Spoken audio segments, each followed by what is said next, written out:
Today we'll update you on hub analysis for safety and security, the Student App Initiative, Faculty Council Innovation Day, and introduce one of our new chancellors.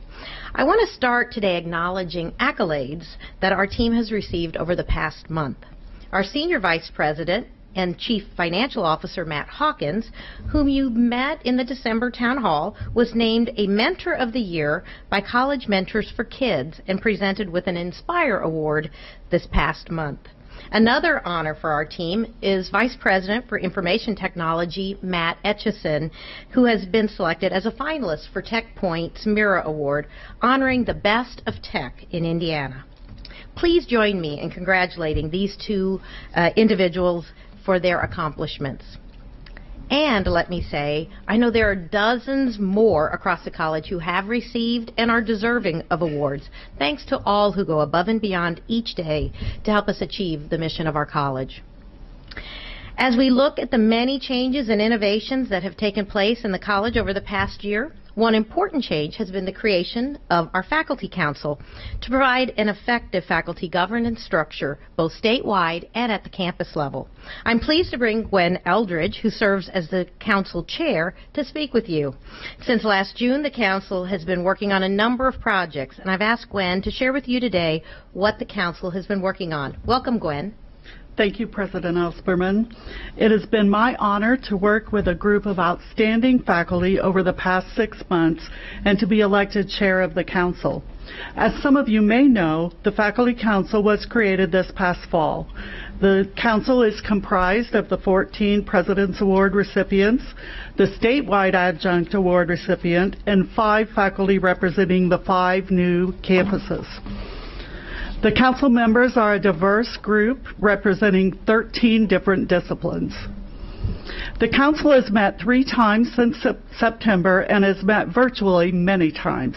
Our group is diverse in our work, but united in our commitment to providing a faculty perspective and voice to college initiatives. We have focused our work in 4 areas: the strategic plan, faculty professional development, the Glenn Sample Award, and the council framework. We have subcommittees that have been working in each area. Our strategic plan committee is joining in the work of Strategy 5.1 with a focus on attracting and retaining outstanding faculty. The council professional development committee is looking at how we might leverage and build on professional development that is taking place at the campuses and statewide, as well as creating a coordinated effort with new opportunities for faculty. The Glenn Sample Committee is reviewing the process and looking at enhancements on the award processes. That group also is working to plan a celebration for the 2018 President's Award recipients. And finally, the Council Framework Committee is working on recommendations for the statewide and campus councils as they move forward. On behalf of the Council, I would like to thank you, President Elsperman and Provost Tincher, for your leadership and for the opportunity for faculty to truly have a voice in so many exciting college initiatives. We will gather again next month at the Success Summit and look forward to finalizing plans for several of our projects. Thanks, Gwen. Before I let you go, though, I want to wish you a happy birthday. Thank you, Gwen. Thank you. Happy birthday, and thanks for your leadership with Faculty Council and helping us represent the councils, the campuses so well. We appreciate the extensive work of the Faculty Council, all it's done to date, and so much more to come, including being part of the provost selection process, which is underway. Since coming to Ivy Tech nearly 2 years ago, I have been consistently impressed with our students, as I know you are too. My cabinet and executive council are always looking for ways that we can tap into skills and abilities of our students. And last summer, we came up with a way to connect an idea to our student talent. We have been discussing how we might develop an app for students, so we decided to involve the students in this work. We held a Shark Tank style competition for students who wanted to help us design this mobile app. Students submitted their proposals to the campuses last fall, and we held the Shark Tank competition February the 5th. We want to develop the mobile app so that students will find useful information to help them navigate and succeed at Ivy Tech. A large number of creative and practical ideas came forth. Now, Ann Brinson, our Chief Information Officer, who serves as a project lead, is going to share a bit more about the February event. Welcome, Ann. Thank you, Sue. In July of 2017, a team was formed to bring life to Sue's idea for a contest for students to help guide us in the design of a mobile app. The team consisted of Matt Etchison, Jeff Fanter, Todd Rosewarski from Lafayette, Lige Hensley, Gretchen Keller, and me. We determined the contest would be open to the entire student body, and students began submitting ideas online by early September. By October, we had 41 proposals submitted, and those were reviewed by each campus through a local Shark Tank or presentation of some sort event. Each campus then sent forward to our team those that they selected. There was no limit to how many nominees a campus could submit. The final Shark Tank event was held on February 5th at the Culinary and Conference Center in Indianapolis. We had presenters from Indianapolis, 4 from Indianapolis, 1 from Kokomo, 2 from Lafayette, 1 from Bloomington, 1 from Columbus, and 1 from Sellersburg. The Sharks, or the panel that evaluated the presentations, consisted of Dr. Elsperman, Terry Anker from the State Board of Trustees, Teresa Lovers from the Commission for Higher Education, Matt Etchison, Jeff Fanter, Lige Hensley, and Andy Bound. Kara Monroe served as the host for the event. All of the presenters gave us great ideas and input for an app that students will find valuable, and each received 1 free credit hour for their participation. We awarded 3 cash prizes to the following folks. Third place, for $500, was awarded to Versha Palmert and Chen Chen from Lafayette. Second place, for $1,000, was awarded to Sophie Kwan of Lafayette. And first place, for $1,500, was awarded to Esther Flint from Columbus. This was a great idea and an awesome experience for all of us. I am pleased to say that it looks like we'll have some summer interns in the IT department. Thanks to Sue for suggesting this. Thank you, Ann. And for the entire team to lead this project from an idea last summer to a wonderful creative outcome facilitated by our own students. We hope that that app will be ready to launch this fall. Our team has also been looking at ways to tap into the skills and creativity of our staff and faculty. I know you all have great ideas, and one way we ask for you to share those is through Innovation Day. Kara Monroe, Vice President of Academic Innovation and Support, leads the project for the college and is here to tell us about this year's Innovation Day. Welcome, Kara. Thank you, Sue. Our second annual Innovation Day culminated on February 26th with presentations by our 15 finalists. I want to recap the journey that these finalists took to get the opportunity to pitch the idea to our panel of judges. These 15 finalists began their journey to Innovation Day by submitting a pitch letter in October of 2017. From that original group of 35 pitch letters, these 15 finalists moved on to the application phase, where they were asked to refine their idea and begin crafting the message that they wanted to pitch to our team of judges. The 15 finalists received coaching from our team of Innovation Day coaches as they prepared their final pitch that could be no longer than 3 minutes. If you've ever tried to take a really big idea and narrow it down to only 3 minutes, you know what a difficult task that is. Our finalists all did an exceptional job pitching their ideas to our panel of judges. I want to recognize our team of coaches for the support they provided to each team. Our coaches for this year were Andy Bound, Ann Penny Valentine, Ann Yater, Corey Klossman-Ryan, Stacy Atkinson, and myself. Our 15 finalists came to Innovation Day to have the opportunity to win up to $25,000 to be awarded to their campus so that they could put their idea into action. Those finalists also got the opportunity to pitch an idea and tell more about our Ivy Tech story to a distinguished panel of judges. Our judges this year were Danette Howard of the Lumina Foundation, Jill Kramer of Strata Education Network, Teresa Lubbers from the Indiana Commission for Higher Education, Bill Nanti from Indiana Department of Workforce Development, Terry Anker from the Ivy Tech Foundation Board of Directors and our State Board of Trustees, and Mary Ann Glick from the Ivy Tech State Board of Trustees. The members of our judging panel this year represented significant partners of Ivy Tech, as well as members of our Board of Trustees and Foundation Board of Directors. The judges focused on which ideas they believed were likely to have the most impact on student success and the student classroom experience. And now I am excited to let you hear a little bit more about the 3 proposals that received funding at Innovation Day this year. First up is Weld Better. To discuss Weld Better, I'm excited to introduce to you adjunct faculty member from Indianapolis, Eric Kemmerling. Eric?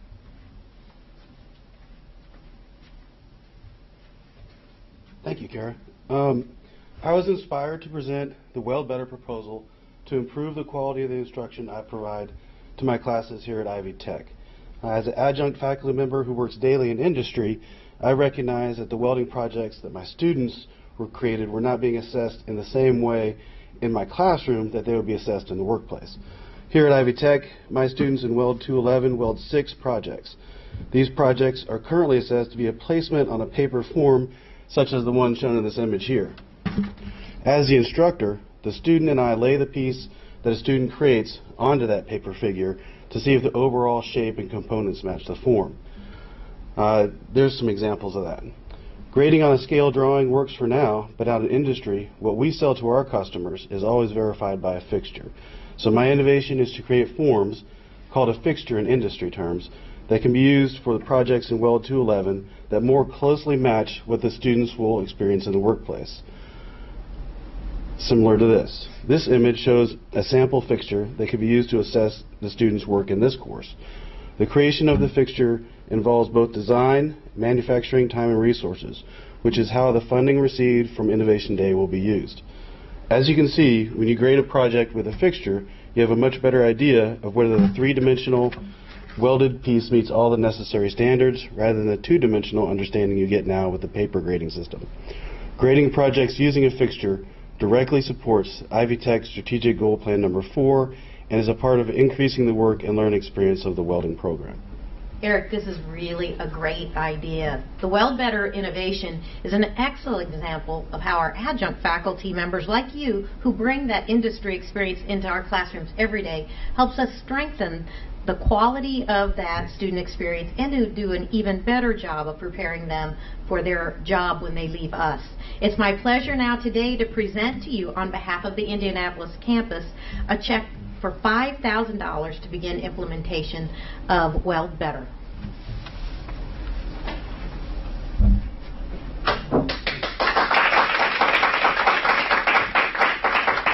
Congratulations.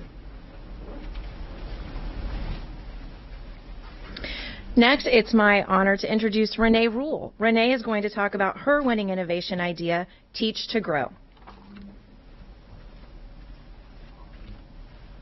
Thank you, Kara. Teach to Grow is an English composition urban gardening class at Ivy Tech in Noblesville. This class provides the tools for students to grow their own food, feed their families and other Ivy Tech students, research and write about food insecurity, earn 3 credits of English composition, and become active community stewards. Teach to Grow provides an alternative to the traditional English 111 classroom by building experiential learning into the classroom environment. The need for decreased attrition in English composition courses is paramount. The right to food security for Ivy Tech students is authentic. Feeding America states 3 million adult students choose between food and education. When you focalize an experiential learning class with solutions to food insecurity, you provide a key to college success. Food insecurity has an adverse effect on student academic performance. The solution may be as simple as Teach to Grow. Teach to Grow provides a bridge to food security and successful completion of English 111 through experiential learning. It builds confidence, reduces fear of failure, and promotes problem solving and collaboration. Teach to Grow launched in January 2017 and has run continuously since then. The garden is planted in the spring and harvested through summer and fall, keeping students connected even after the course is completed.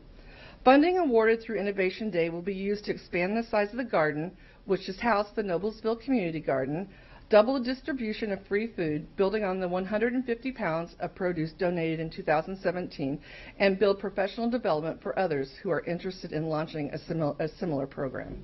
Congratulations, Renee. I can see how this builds on your own passion and how you've worked so diligently with both our foundation and Circle of Ivy to make this an idea for Innovation Day. Teach to Grow shows how faculty members like you can bring those passions into the classroom and contextualize the learning while engaging students in these projects that help create applied learning experiences. It's my pleasure to present to you today on behalf of the Indianapolis campus a check for $7,500 to support the growth of Teach to Grow.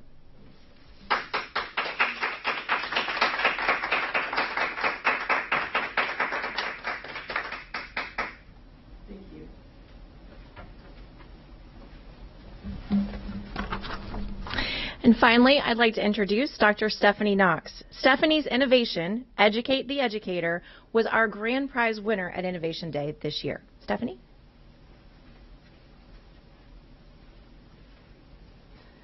Thank you, Kara. Master's prepared nurses are recruited as faculty but often lack training in the science of education.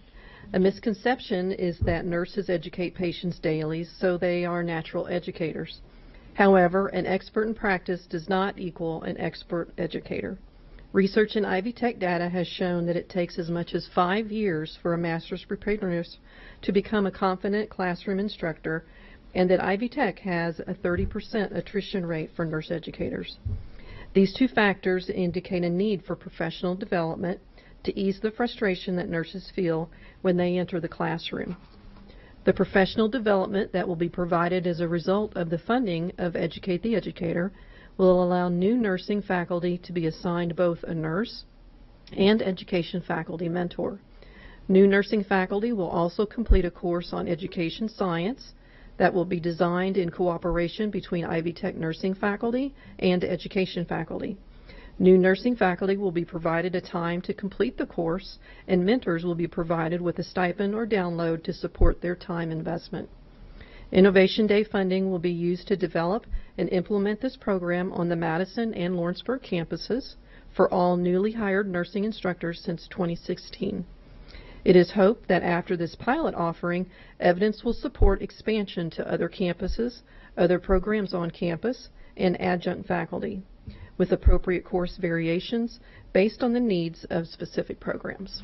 Congratulations, Stephanie. This project really relates closely to goal number 5 in our strategic plan, improving the quality of work experience for our faculty, which we strongly believe will also lead to gains in student success and enrollment. Stephanie, I compliment you on turning your doctoral work into practice and developing and creating this innovative idea. I'm excited to see the rewards that will come to us both on your campus and for the college. So it's my pleasure to provide you on behalf of the Madison campus with this year's top innovation prize of $25,000.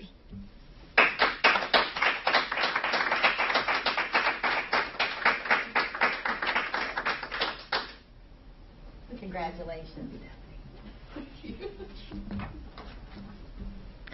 Congratulations again to all of our winners and to all of our participants. Our third year of Innovation Day will kick off in the fall 2018 semester. I hope that the ideas you've heard about today will inspire you to put forth a pitch letter next year. You can learn more about Innovation Day by visiting our website at www.ivytech.edu/Innovation Day or by reaching out to the Innovation Day team at innovationday@ivytech.edu. Thanks, Kara. Another area in which we'd like your input and ideas is through our strategic plan. As you know, you drove the development of our new strategic plan. It's not a plan to be on a shelf. We have teams across the state actively working to implement the strategic plan. And we also want your continued feedback. Remember, you can submit comments and questions about our strategic plan via My Ivy. In My Ivy, you can also find updates on the Hub Analysis project so many of you have been asking about when I've been on campuses.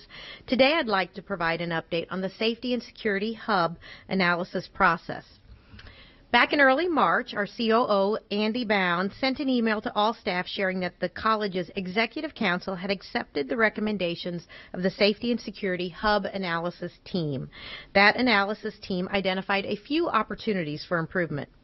First, frontline security staffing varies throughout the state. While every campus has a security presence, that presence is very different campus to campus. Second, the span of control for security leadership was not in line with best practices set forth through FEMA, the Federal Emergency Management Agency for Crisis or Day-to-Day Supervision. Third, there is a lack of consistency in policy and process throughout the state for safety and security. This leads to different standards of care for our students, faculty, staff, and visitors. The Future State team evaluated the current state data and the findings in order to create a future state model for the college. You may have seen through our hubs being analyzed that there are several models that are evaluated to determine what the best fit is for the potential hub. In this case, it was a combination of shared and consolidated services that was selected. Day-to-day security functionality, as you can see on the chart, will remain at each campus. Security guards will report to a newly created role, the Campus Public Safety Lead. The Campus Public Safety Lead will serve as the primary point of contact for public safety on the campus. He or she will be responsible for the day-to-day needs of the campus. While the responsibilities of the leads will be consistent across the state, we understand that the size and scope of the role will be dependent upon the campus. We will have a team of statewide resources to support the campuses in alignment with the operations team, so representing North, Central, South, the geographic public safety leads will be responsible for a portfolio of campuses. These North, South, and Central leads are responsible for working with their chancellors, campus leads, and campus communities to implement statewide strategies, initiatives, and to help bring consistency to public safety across the state. The geographic leads will work with each chancellor and campus to identify the position or person best suited to fulfill the campus public safety lead role. We will also have 2 centers of expertise to help fill gaps that were identified during the current state analysis. The first is emergency management and continuity, which you can see on the left. We want to ensure that each campus is prepared for crises of all sizes. The Emergency Management and Continuity Center of Expertise will establish a comprehensive emergency management program for the college. In addition to crisis response, we will establish a business continuity program that allows us to better return to normal after a crisis. We will also be creating a center of expertise for public safety regulatory compliance. This role will have the primary responsibility for the Clery Act compliance and other regulatory compliance related to safety of the college. For instance, things like OSHA and EPA standards. Both centers of excellence will have resources to the campuses, and are charged with creating scalable programs that can be applied across campuses. While this staffing does represent a reduction in 2 staff members college-wide, we believe that the new structure and realigned responsibilities will actually improve preparedness and maintain safe campuses throughout the state in an efficient way. Now, you may have noticed that we are now referring to safety and security as public safety and emergency preparedness. This change represents the new public safety organization's expanded mandate. In light of recent events throughout the country, it's important that we focus not only on the physical safety of our campuses, but the overall safety and preparedness of our campus communities. We believe this new model best prepares the college in this area. Now that the future state recommendations have been accepted by the college's Executive Council, John Barefoot, our Executive Director of Statewide Safety and Security, and his team will begin the work of implementation. The implementation team will work to staff the new organization, identify and approve budgeting, craft and gain approval for the appropriate policy, and then start the work to better support our communities. We will continue to update you on the status of the implementation. Before moving on, though, I'd like to thank the entire Hub Analysis and Future State team. Much work went into developing the new model. The team, comprised of both systems office staff and campus leadership, had a big task and took seriously the need to provide a safe learning and working environment at each of our campuses. Thank you so much. Now, as you may recall, our Kokomo campus faced an emergency preparedness crisis of its own in the fall of 2016 when a tornado destroyed the building where our health sciences programs were offered. Thankfully, no one was hurt, and our Kokomo campus team did an outstanding job responding to the emergency and ensuring students could continue the work the following week. Last year, the Indiana General Assembly supported our request for funding to transform the Kokomo campus. I've asked our new Kokomo Chancellor, Dean McCurdy, to join me today to talk about that project as well as his campus and community. Welcome to Ivy Tech, Dean. Thank you, Sue. Happy to be here. First, we want to hear about the community, your community of Kokomo. What do you see as Kokomo's strengths? Well, the Kokomo community, Kokomo campus serves a 5-county area across north-central Indiana. Our main campus is located in the city of Kokomo, and we have additional locations in the cities of Logansport, Peru, and Rochester. We serve approximately 3,100 students each year at our various locations, plus additional students through dual credit and workforce training programs. We offer a comprehensive set of programs in nursing and health sciences, business and accounting, information technology, advanced manufacturing, engineering technology, agriculture, liberal arts and sciences, and education. One of our most exciting programs, which faculty and staff can learn more about at the upcoming Student Success Summit, is our Integrated Technology Education Program, or ITEP, where students from high schools and area career centers throughout the region come together with Ivy Tech faculty and staff and with local employers to explore careers in advanced manufacturing through dual credit, Ivy Tech courses, and internships. This spring we have 488 students in some phase of the program, with 149 expected to graduate from high school and 48 currently enrolled in courses at Ivy Tech. Now, for a little about Kokomo. We are known as the City of Firsts because many technological innovations have come from our area, including such diverse things as an early automobile in 1894, the first stainless steel tableware, the push-button radio, canned tomato juice, and even the first mass-produced car tires.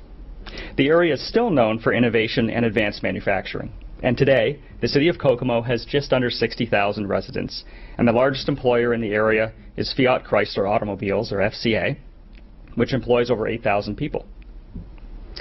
Over the past few years, Kokomo has been focusing on quality of place to attract and retain residents and businesses. A new baseball stadium, new housing options downtown, trails, festivals, and other beautification efforts have transformed this industrial city into a more modern and attractive place to live and work. A fun time to visit Kokomo is on the first Friday evening of every month, when Kokomo holds special events downtown, complete with music, art, and lots of food. But among the most exciting developments in Kokomo is the Ivy Tech Kokomo Campus Transformation Project, which begins this summer. So tell us a bit more about our Kokomo project. Most of our faculty and staff are aware that the Kokomo Campus Project received $40 million in support from the state of Indiana. How's that project going, and how do you see it helping our Ivy Tech students and community? This is a very exciting time for us. We've been given a once-in-a-lifetime opportunity to reinvent the Kokomo campus. This is the second largest state-supported project in the history of Howard County and one of the largest campus projects in the history of Ivy Tech Community College. On the right is an aerial photo of the current Kokomo campus, and on the left is a rendering of what our transformed campus will look like following construction. Our faculty and staff have done an amazing job over the years with the facilities we've had to work with, but it's been decades since a major renovation was done. We currently have classrooms and labs scattered all over town, and many courses are taught in spaces never designed for that purpose. Facilities challenges got considerably more complicated after the 2016 tornado caused us to lose over 30,000 square feet of labs, classrooms, and offices.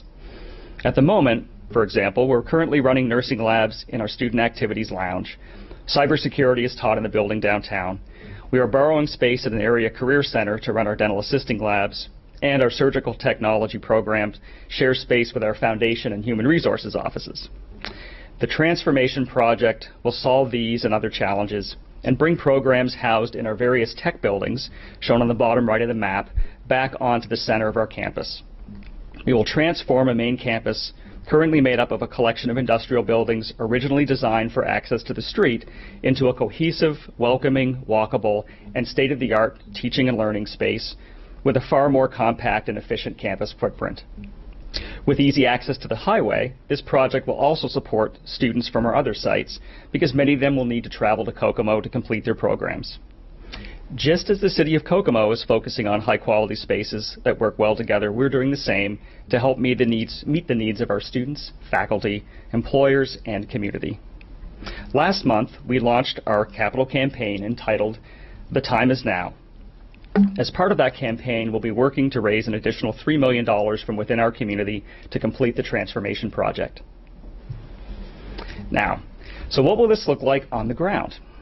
These images show just a couple of examples of what our campus buildings look like now, shown on the left is one example, and how they'll look like after completion of the construction project. And yes, as hard as it is to believe, these are the same buildings. This next photo on the left shows a typical entrance to our buildings now, and on the right, what a new entrance will look like after construction. In this case, the comparison is for our nursing and health sciences entrance. Rather than walking straight into hallways or classrooms, each building will now include spaces for students to interact and study. We know from extensive research that this will help with our retention efforts because so much of the learning takes place outside of the classroom. And these are still other examples in the next two slides of before and after comparisons. In this example, we have an open space in a current building that will be converted, that's in the heart of our campus, and will be converted into study spaces, classrooms, and labs. This slide shows our existing auto lab on the left, where we currently hold our staff meetings because of a lack of suitable space elsewhere. Thankfully, we will soon have both a new auto lab and a dedicated community room shown on the right, where we can hold our meetings and events. By the end of the project, we will have new or renovated facilities for all programs at the Kokomo campus. Wow. Dean, as I mentioned in the February President's Update, the college is also installing our new operating model, the 4 disciplines of execution. The book recommended pilots be put in place to demonstrate proof of concept, and we chose 4 campuses as those pilots, including Kokomo, Richmond, South Bend, and Lawrenceburg. Can you give us an update on how your campus has been doing with their 4DX pilot work? Of course, Sue. We are thrilled to be one of the 4 pilots for the implementation of the 4DX operating model. We started with our cabinet reading the book and becoming familiar with the concepts. We then determined we should first focus on our enrollment WIG and set up leading indicators for that functional area. We have established a campus WIG and leading indicators for enrollment and held over 24 sessions with faculty and staff teams from across our service area over the past 10 weeks. Now we are turning to other areas of the campus and working to install the operating model. We will be looking to your strategy team for assistance, and we have invited them to come to our campus to help with a 4DX seminar to assist our frontline employees involved in the development of their leading indicators. We know we will be fully up and running by June 30th, 2018, if not sooner. Awesome. Thank you, Dean, for all of the useful information. We look forward to learning more and visiting Kokomo to see the results of this project as well as the building projects firsthand.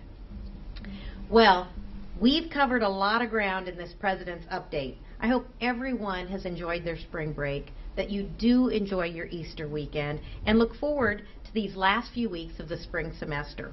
We'll see you next month for our President's Update on Thursday, April 26th at 2 p.m. Please note, this will be on a Thursday instead of a Friday afternoon. And with that, have a great weekend.